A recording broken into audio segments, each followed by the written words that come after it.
राधे राधे भक्तों, जय श्री कृष्णा, जय श्री बांके बिहारी लाल की जय। भक्तों, आपका मेरे YouTube चैनल कृष्ण भक्त की दुनिया में बहुत बहुत स्वागत है। भक्तों, आज हम श्रवण करेंगे स्कंद पुराण के वैष्णव खंड के वैशाख मास महात्म का 11वां अध्याय। अध्याय 11 है राजा कीर्तिमान का किस्सा। भक्तों, मिथिला के राजा ने कहा कि वैशाख से संबंधित पवित्र अनुष्ठान आसानी से पूरे किए जा सकते हैं। वे प्रचुर पुण्य प्रदान करते हैं। वे सीधे भगवान विष्णु को प्रसन्न करते हैं और जीवन के महान लक्ष्यों को प्राप्त करने का साधन है। यद्यपि राजस और तामस प्रकृति के बहुत से धर्म बहुत प्रसिद्ध हैं, फिर भी वे नित्य होने तथा श्रुतियों में वर्णित होने पर भी संसार में प्रसिद्ध क्यों नहीं है? ये करने में बहुत कठिन है और इनमें बहुत अधिक प्रयास करना पड़ता है। इनमें बहुत अधिक व्यय होता है। कुछ लोग माघ मास की प्रशंसा करते हैं तो अन्य लोग वर्षा ऋतु के 4 महीनों की प्रशंसा करते हैं। वे व्यतिपात आदि धर्मों का अनेक प्रकार से गुणगान करते हैं। मैं इन प्रकरणों के भेद को सुनने का इच्छुक हूँ। मुझे विस्तार से समझाइए। श्रुतदेव जी कहते हैं, हे राजन सुनो, मैं तुम्हें बताता हूँ कि ये संसार क्यों प्रचलित नहीं है। मैं तुम्हें बताता हूँ कि अन्य संस्कार संसार में कैसे प्रसिद्ध हैं। संसार में राजस और तामस प्रकृति के बहुत से लोग हैं। वे कामी हैं। वे सांसारिक सुख, पुत्र पौत्र धन आदि की कामना करते हैं। कहीं ना कहीं बड़ी मुश्किल से ऐसे लोग मिल जाते हैं जो स्वर्ग की कामना करते हैं। इसलिए वे यज्ञ आदि अच्छे पवित्र कर्मकांड बड़ी मेहनत से करते हैं। कोई भी व्यक्ति मोक्ष की कामना नहीं करता। छोटी छोटी आशाओं और इच्छाओं वाले लोग इच्छित लाभ के लिए बहुत से पवित्र कर्मकांड करते हैं। इसलिए राजस और तामस धर्म ही लोकप्रिय और सुप्रसिद्ध हुए हैं, ना कि ये सात्विक धर्म। यद्यपि वे हरि को प्रिय हैं, ये निष्काम धर्म सांसारिक सुख और दिव्य लाभ देने वाले हैं, परंतु भगवान की माया से मोहित हुए मूर्ख लोग यह नहीं जानते। जब कोई प्रभुता प्राप्त कर लेता है तो उसकी सारी इच्छाएं पूरी हो जाती हैं। यदि कोई प्रलोभनों के आगे झुक जाता है तो वह प्रभुता से वंचित हो जाता है। मैं वैशाख धर्म के विषय में जो रहस्य रखा गया है उसे मैं संसार में गुप्त रखने का कारण बताऊंगा। वे सात्विक प्रकार के हैं और यह सात्विक प्रकार के मनुष्यों के लिए है। काशी में कीर्तिमान नाम से प्रसिद्ध एक सम्राट थे। वे इक्ष्वाकु वंश के एक सुशोभित सम्राट थे। वे नृग के एक यशस्वी पुत्र थे। उन्होंने क्रोध के साथ साथ इंद्रियों पर भी विजय प्राप्त कर ली थी। वे ब्राह्मणों के संरक्षक थे। वे सभी राजाओं में सबसे श्रेष्ठ थे। एक बार वह शिकार खेलते खेलते ऋषि वशिष्ठ के आश्रम में आ पहुंचा। वह बैशाख मास था, जिसमें सूर्य की प्रचंड गर्मी थी। आगे बढ़ते हुए उसने रास्ते में देखा कि उस महानुभाव ऋषि के शिष्य निरंतर विभिन्न कार्यों में लगे हुए हैं। कहीं वे पानी के लिए जगह और छायादार मंडप बना रहे थे। कुछ लोग तटबंधों में आई दरारों को भरकर तालाबों की मरम्मत कर रहे थे। कहीं वे वृक्षों के नीचे आराम से बैठे हुए कुछ लोगों को पंखा झल रहे थे। कहीं कोई गन्ने के डंठल, कहीं सुगंधित सुगंधिया और कहीं फल चढ़ा रहा था। दोपहर को वे छाते और शाम को मीठा पेय चढ़ा रहे थे। कहीं वे पान और कहीं आंखों के लिए कपूर चढ़ा रहे थे। कुछ लोग जंगल में छायादार स्थानों और अच्छी तरह से बुने हुए आंगन में चिकनी रेत बिछाते हुए दिखाई दे रहे थे। हे राजन, कुछ लोग पेड़ों की शाखाओं पर झूले बांधते हुए दिखाई दे रहे थे। जब उन्होंने उनसे पूछा, तुम कौन हो, तो उन्होंने कहा, हम वशिष्ठ हैं। यह क्या, तुम क्या कर रहे हो, उन्होंने पूछा। उन्होंने श्रेष्ठ राजा से कहा, ये वैशाख मास के लिए निर्धारित पवित्र अनुष्ठान है। ये जीवन के लक्ष्यों को प्राप्त करने के साधन है। यह अनुष्ठान हम वशिष्ठ की आज्ञा से निष्ठा पूर्वक कर रहे हैं। राजा ने पूछा, इन सब का पालन करने से मनुष्य को क्या लाभ होता है? इससे कौन प्रसन्न होता है? जैसा तुमने सुना है वैसा ही विस्तार पूर्वक कहो। राजा के इस प्रकार पूछने पर उन्होंने उत्तर दिया, हम अपने गुरु की आज्ञा का पालन कर रहे हैं। हम मार्ग में विभिन्न पवित्र अनुष्ठान करते हैं, इसलिए हमारे पास समय नहीं है। बेहतर होगा कि आप हमारे गुरुजी से उचित तरीके से पूछें। महान यशस्वी ऋषि इन धर्मों को पूरी तरह से और सही ढंग से समझाएंगे। ऋषि वशिष्ठ के शिष्यों द्वारा इस प्रकार उत्तर दिए जाने पर राजा तुरंत ऋषि वशिष्ठ के पुण्य आश्रम की ओर चल पड़े, जो विभिन्न विज्ञानों और योग का ज्ञान देने के लिए प्रसिद्ध था। राजा को आते देखकर ऋषि वशिष्ठ मन में प्रसन्न हुए। उन्होंने अपने अनुचरों सहित महापुरुष राजा का यथोचित सत्कार किया। आतिथ्य पाकर तथा सुख पूर्वक बैठने के बाद प्रसन्न राजा ने गुरु से पूछा। तब राजा ने पूछा कि रास्ते में मैंने एक बहुत बड़ी अद्भुत शुभ घटना देखी। यह आपके शिष्यों द्वारा किया गया शानदार कार्य था। मैंने उनसे उनके द्वारा किए जा रहे शुभ अनुष्ठानों के बारे में पूछा। उन्होंने कुछ भी नहीं बताया। उन्होंने कहा, हमारे पास इन पवित्र अनुष्ठानों को समझाने के लिए पर्याप्त समय नहीं है। हमें अपने गुरु के निर्देश अनुसार कार्य करना है। बेहतर होगा कि आप हमारे गुरु से पूछें। उनके ऐसा कहने पर मैं आपके पास आया हूँ। शिकार खेलने के कारण मैं थक गया हूँ। आतिथ्य की इच्छा से मैं यहाँ रुका हूँ। वहाँ मार्ग में आपके शिष्यों द्वारा किया जाने वाला यह पुण्य कार्य मैंने देखा। हे श्रेष्ठ मुनि, मुझे इन पवित्र कर्मों को और अधिक जानने की बड़ी इच्छा है। आप ही आदि हैं और चूंकि आप ही प्रारंभ से भी सभी पवित्र कर्म करते हैं, अतः हे श्रेष्ठ मुनि, आप मुझे इन्हें विस्तार पूर्वक बताइए। मैं इन्हें सुनने का इच्छुक हूँ। मैं आपका विनम्र शिष्य हूँ और मेरे इन कर्मों में श्रद्धा है। इक्ष्वाकु वंशी राजा द्वारा इस प्रकार पूछे जाने पर महायशस्वी ऋषि को यह देखकर बहुत प्रसन्नता हुई कि उन्होंने ठीक ही पूछा है। उन्होंने कहा, हे राजन, आपकी बुद्धि अच्छी तरह से नियोजित और प्रशिक्षित है। चूंकि आपका मन भगवान विष्णु के विषय में चर्चा करने और उनसे संबंधित पवित्र अनुष्ठानों के प्रदर्शन में उत्साह पूर्वक रुचि रखता है, इसलिए आपका पुण्य फलित हुआ है। इस प्रकार अत्यंत प्रसन्नता पूर्वक टिप्पणी करने के बाद उन्होंने राजा से इस प्रकार कहा, हे राजन, अब मैं वही कहूंगा जो तुमने मुझसे पूछा है। इसे सुनने से मनुष्य सभी पापों से मुक्त हो जाता है।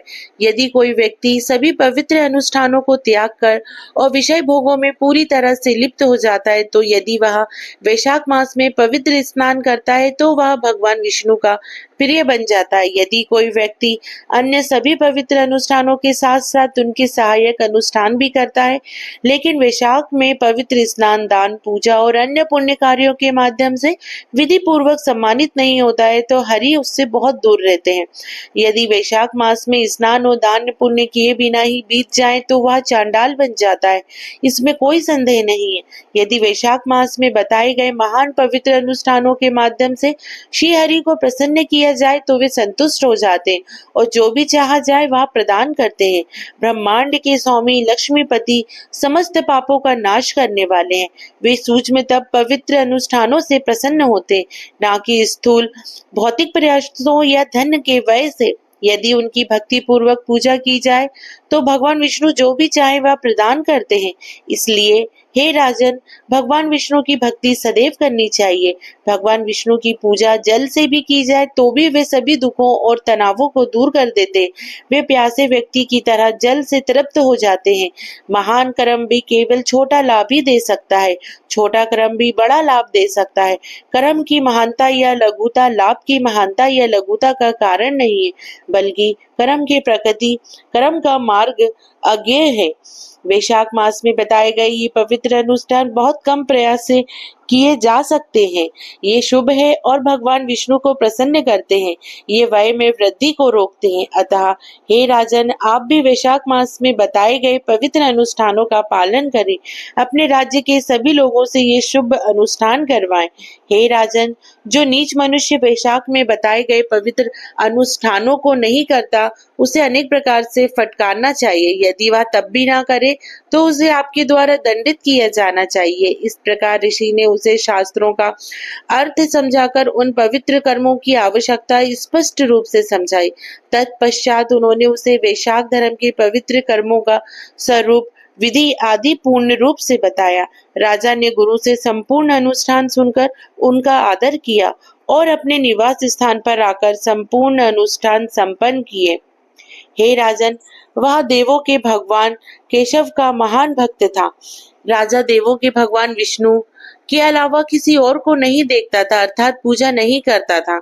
एक हाथी पर एक बड़ा भारी डमरू रखा गया और सैनिकों के माध्यम से पूरे राज्य में यह घोषणा की गई, यदि 8 वर्ष से अधिक और 80 वर्ष से कम आयु का कोई भी व्यक्ति सूर्य के मेष राशि में होने पर प्रातः स्नान नहीं करता है तो वे सभी लोग मेरे द्वारा दंड के पात्र होंगे। उन्हें निश्चित रूप से मार दिया जाएगा, यह राज्य से निर्वासित कर दिया जाएगा। यहाँ तक कि मेरा पिता, पुत्र, पत्नी या कोई अंतरंग मित्र भी यदि वह वैशाख में पवित्र अनुष्ठान करने से विमुख हो तो उसे मुझे डाकू की तरह बांधना चाहिए। शानदार जल में पवित्र स्नान करने के बाद प्रतिष्ठित ब्राह्मणों को दान देना चाहिए। हे निष्पाप लोगों, अपनी क्षमता के अनुसार अन्य पवित्र अनुष्ठान भी करें, जैसा कि प्राप्य आदि की स्थापना करना। उन्होंने प्रत्येक गांव में एक ब्राह्मण को पवित्र अनुष्ठानों का व्याख्याता नियुक्त किया। उन्होंने प्रत्येक 5 गांवों के लिए एक विशेष अधिकारी नियुक्त किया।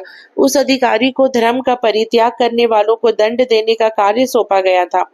उसके पास 10 घोड़े अर्थात 10 घुड़सवार सैनिक थे। इस प्रकार राजा के आदेशानुसार सर्वत्र रोपा गया धर्म और पुण्य का वृक्ष सर्वत्र फलने फूलने लगा। हे श्रेष्ठ राजन, उस राजा के राज्य में मरने वाले सभी लोग हरि के धाम को गए। हे श्रेष्ठ राजन, जो लोग भूल से भी हरि के धाम मंदिर में चले जाते वे भी मृत्यु के बाद हरि के धाम बैकुंठ में चले जाते। निश्चित ही मनुष्य शीघ्र ही भगवान विष्णु के लोक को प्राप्त कर लेता। जो व्यक्ति प्रातः काल किसी बहाने से एक बार भी स्नान करता जब सूर्य मेष राशि में होता तो वह सभी पापों से मुक्त होकर भगवान विष्णु के महान लोक को जाता। वैशाख में एक बार भी स्नान करने से मनुष्य यमलोक में नहीं जाता। हे राजन, उस समय सूर्य पुत्र यम के पास लिखने के लिए कुछ भी नहीं था। तब चित्रगुप्त को अपने लेखन और लेखा जोखा कर्म आदि से पूर्ण विश्राम मिला। लोगों के पापों के बारे में पहले से लिखे गए अभिलेख अपने अच्छे कर्मों के लिए विष्णु लोक में गए लोगों द्वारा क्षण भर में ही मिटा दिए गए। पापी प्राणियों से रहित होने के कारण सभी नरक रिक्त हो गए। वैशाख की शक्ति से नरक का मार्ग आवागमन से रहित हो गया। सभी लोग अशुद्धियों से मुक्त होकर तेजस्वी रूप वाले हो गए और हरि के लोक चले गए। इसी प्रकार स्वर्गवासियों के सभी निवास रिक्त हो गए। जब स्वर्ग रिक्त हो गया, जब सभी नरक भी शून्य हो गए, तब नारद धर्मराज के पास गए और इस प्रकार बोले, हे राजन, नरक में सामान्य विलाप नहीं सुनाई देता, पापियों के विषय में कुछ भी नहीं लिखा जाता। चित्रगुप्त मुनि की भांति मौन व्रत का पालन कर रहे हैं। हे राजन, मुझे कारण बताओ कि पाप कर्म करने वाले महान ढोंगी और छली लोग आपके निवास पर क्यों नहीं आते। जब महापुरुष नारद जी ने ये बातें कही तो विवस्वान यमराज के पुत्र राजा ने असहाय होकर नारद जी से कहा कि हे नारद, जो राजा इस समय पृथ्वी पर शासन कर रहा है वह प्राचीन श्रेष्ठ पुरुष ऋषिकेश का महान भक्त है। वे मेरी ध्वनि माध्यम से लोगों को वैशाख के पवित्र अनुष्ठानों का ज्ञान देते हैं। जो 8 वर्ष से अधिक और 80 वर्ष से कम आयु का है और जो वैशाख के पवित्र अनुष्ठान नहीं करता है वह निसंदेह मेरे द्वारा दंडित किया जाएगा, क्योंकि वे इतने भयभीत हैं। इसलिए सभी लोग कभी भी अपराध नहीं करते हैं। नारद, उस क्रम के माध्यम से वे विष्णु के धाम को जाते हैं।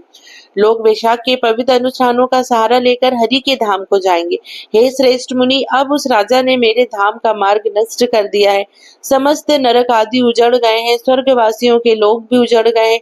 लेखाकार चित्रगुप्त ने विश्राम किया है। जो लिखा गया था उसे अब लोगों ने मिटा दिया है। हे मुनि, वैशाख मास के पुण्य कर्मों का महात्म ऐसा ही है। हे ब्राह्मण, ब्राह्मण वध जैसे पापों से लोग मुक्त हो गए हैं। वैशाख मास में अपने कर्तव्यों का पालन करने से लोग भगवान विष्णु के महान लोक को जाते हैं। अब मैं केवल लकड़ी का लट्ठा रह गया हूँ। जो लोगों को दंड या आशीर्वाद देने में असमर्थ है मैं उससे युद्ध करूंगा और उसे मार डालूंगा। यदि अभी वह सब प्रकार से महान प्रकर्मी है, जो सेवक अपने स्वामी का कार्य नहीं करता है, जो निष्क्रिय रहता है किंतु फिर भी अपना वेतन प्राप्त करता है, वह अवश्य नरक में जाता है। यदि वह देव द्वारा अविनाशी है तो मैं ब्रह्मा के पास जाऊंगा, उन्हें सब कुछ बता दूंगा और उसके बाद चिंता से मुक्त हो जाऊंगा। यह कहकर उसने ब्राह्मण से विदा ली। काल ने अपना भयंकर दंड उठाया, भैंसे पर सवार होकर अपने अनुयायियों के साथ पृथ्वी पर चला गया। वहां अपने अत्यंत भयंकर सेवकों जैसे मृत्यु, रोग, जरा आदि तथा 50 करोड़ की संख्या वाले दूतों से घिरा हुआ था। उसने तुरंत ही उस महात्मा राजा की संपूर्ण राजधानी को घेर लिया। फिर उसने अपना अत्यंत भयंकर शंख बजाया, जिससे समस्त लोगों में भय व्याप्त हो गया। यह सुनते ही उसने मुनिराज ने जान लिया कि यह विवस्वान का पुत्र यमराज है। वह पूरी तरह तैयारी करके क्रोधित होकर नगर से बाहर निकल गया है। उन दोनों के बीच युद्ध हुआ। बहुत भयानक था और रोंगटे खड़े कर देने वाला था। उस पुण्य आत्मा राजा ने क्षण भर में ही मृत्यु, काल, रोग, यम और दूतपति को परास्त कर दिया। उसने बड़े क्रोध में उन सभी को परास्त कर दिया। तब क्रोधित राजा यम स्वयं उनके पास आए और अनेक बाणों से उससे युद्ध किया। वह सिंह की तरह दहाड़ने लगा। 3 बाणों से राजा ने उसका धनुष काट दिया। यमराज अपनी तलवार और ढाल लेकर उसे मारने के लिए उतरे। उसे देखते ही राजा क्रोधित हो गया। उसने तलवार और ढाल काट दी और उसके माथे पर एक काले सांप की चमक वाला बाण मार दिया। उसके लगने पर यमराज क्रोधित हो गए और उन्होंने अपना दंड उठाया। उसमें ब्रह्मास्त्र का मंत्र भरकर उसे राजा की ओर छोड़ा। देखने वालों ने हाय चिल्लाया। उस समय अपने भगवान की रक्षा के लिए स्वयं भगवान विष्णु ने अपना चक्र फेंका। भगवान विष्णु द्वारा फेंका गया चक्र युद्ध भूमि में आया और तेजी से यमराज के दंड से टकराया और ब्रह्मास्त्र को रोक दिया। भगवान का भक्त अर्थात राजा भयभीत हो गया। उसने तुरंत चक्र की स्तुति की। हे सहस्त्र तिल वाले चक्र, भगवान विष्णु के हाथों के आभूषण, आपको नमस्कार है। पूर्व काल में आपको भगवान हरि ने समस्त लोगों की रक्षा के लिए धारण किया था। आज मैं आपसे भगवान विष्णु के परम शक्तिशाली भक्त यम की रक्षा करने के लिए प्रार्थना करता हूँ। आप ही देवताओं से शत्रुता रखने वाले मनुष्यों के लिए मृत्यु के देवता है, अन्य कोई नहीं। अतः हे ब्रह्मांड के स्वामी, दया करो, इस यम की रक्षा करो। हे राजन, राजा द्वारा इस प्रकार स्तुति किया गया चक्र यमराज को छोड़कर राजा के पास आ गया। जबकि देवता आकाश में खड़े होकर देख रहे थे, तब यमराज अत्यंत दुखी होकर ब्रह्मा जी के धाम में गए। वहां उन्होंने समस्त लोगों के पितामह को देहधारी तथा अदेहधारी प्राणियों से घिरे हुए बैठे देखा। वे जगत के बीच सृष्टिकर्ता, ध्रुव के आधार है। सभी देवता लोगों की रक्षक और दिशाओं के स्वामी, इतिहास, पुराण और अन्य पवित्र ग्रंथ देवों के शरीर धारण करते हुए उनकी सेवा करते थे। समुद्र, नदियां और झीलें देहधारी रूप में सभी वृक्ष जैसे अश्वत्थ थे। आदि भौतिक शरीर, तालाब, कुएं और झीलें तथा भौतिक रूप वाले पर्वत, समय की इकाइयां जैसे दिन, रात, पखवाड़ा, महीना, वर्ष, कल, काष्ठ, निमेष, ऋतुएं, अयन, सूर्य का पारगमन और युग। वह संकल्पों, विकल्पों, आंखों के खुलने और झपकने, तारों, योगों, करण, पूर्णिमा, चंद्रमा के घटने बढ़ने, सुख दुख, भय, लाभ, हानि, जय, पराजय, सतीव, राजस तथा तामस, शांत, मूर्ण, अति प्रौढ़, प्रकृति के प्रभाव, वायु, देवताओं के स्वामी, कफ, पित्त तथा अन्य से घिरा हुआ था।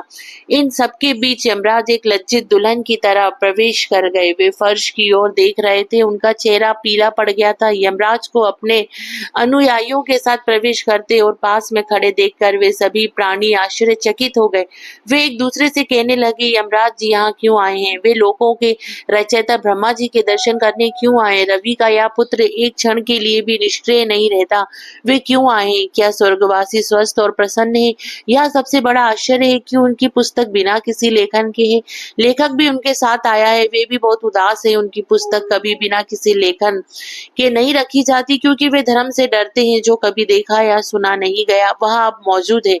जब वे प्राणी ऐसा कह रहे थे, तभी सूर्य देव के पुत्र, प्राणियों को दंड देने वाले यमराज उखड़े हुए वृक्ष के समान ब्रह्मा के सामने भूमि पर गिर पड़े और चिल्लाने लगे, मुझे बचाओ, मुझे बचाओ। हे देवों के स्वामी, मैं अपमानित हुआ हूँ। मेरी पुस्तक को बिना लिखे साफ कर दिया गया। हे कमल आसीन, जब आप भगवान है तो मैंने अब तक कोई हार या सफलता नहीं देखी। ऐसा कहकर वे निश्चल हो गए। तब सभा में बड़ा भारी शब्द हुआ। विवस्वान के पुत्र यम, जो सभी प्राणियों को दुखी करते हैं, स्वयं भी इस समय दुखी हैं और रो रहे हैं। वे क्यों रो रहे हैं? जो लोगों को दुख देता है वह शीघ्र ही विपत्तियों, संकटों को प्राप्त होता है। जो मनुष्य पाप कर्म करता है उसे कभी भी शुभ फल नहीं मिलता। तब पवन देव ने उन्हें बोलने से रोका। ब्रह्मा जी ने वहां उपस्थित सभी प्राणियों की राय जानी। अन्य लोगों को दूर भगाते हुए पवन देव ने अपनी शाल वृक्ष के समान मजबूत भुजाओं से यम को धीरे धीरे ऊपर उठाया। उदार चित्त पवन देव ने उन्हें अपने आसन पर बिठाया, क्योंकि वे अत्यंत व्याकुल और असहाय थे। तब पवन देव ने यम को अपने आसन पर बैठते हुए पूछा, किसने आप पर आक्रमण किया है? किसने आपको आपके पद से रोका है? हे प्रभु, किसने इस पुस्तक को मिटा दिया है? मुझे सब कुछ बताओ। आप किस लिए आए हैं? हे प्रिय, जो सबके स्वामी है वही आपके और मेरे भी निर्माता है। आपके हृदय में यह दुख कहाँ से आया? पवन देव द्वारा इस प्रकार पूछे जाने पर यम ने उन्हें सत्य बताया और ये शब्द कहे। कुश केतु के पुत्र का मुख देखकर उनके शब्द रुक गए। वे बहुत व्याकुल हो गए। भक्तों, वैशाख मास का महात्म ये हमने अध्याय 11 श्रवण किया है। अब हम अध्याय 12 में हम इसके आगे का महात्म श्रवण करेंगे और अध्याय 13 में भी हम इसका श्रवण करेंगे, क्योंकि यम का विलाप और यम को जो संतावना दी गई वो हम अध्याय 12 और 13 में श्रवण करेंगे। तो भक्तों, आपको ये वीडियो कैसा लगा? अगर आपने ये वीडियो श्रवण किया है तो इस वीडियो को लाइक कीजिएगा व मेरे चैनल को सब्सक्राइब कीजिएगा। साथ में बेल आइकन जरूर प्रेस कीजिएगा ताकि आपको मेरी आने वाली वीडियो का नोटिफिकेशन मिलता रहे। तो आप सभी भक्तों को प्रेम पूर्वक राधे राधे।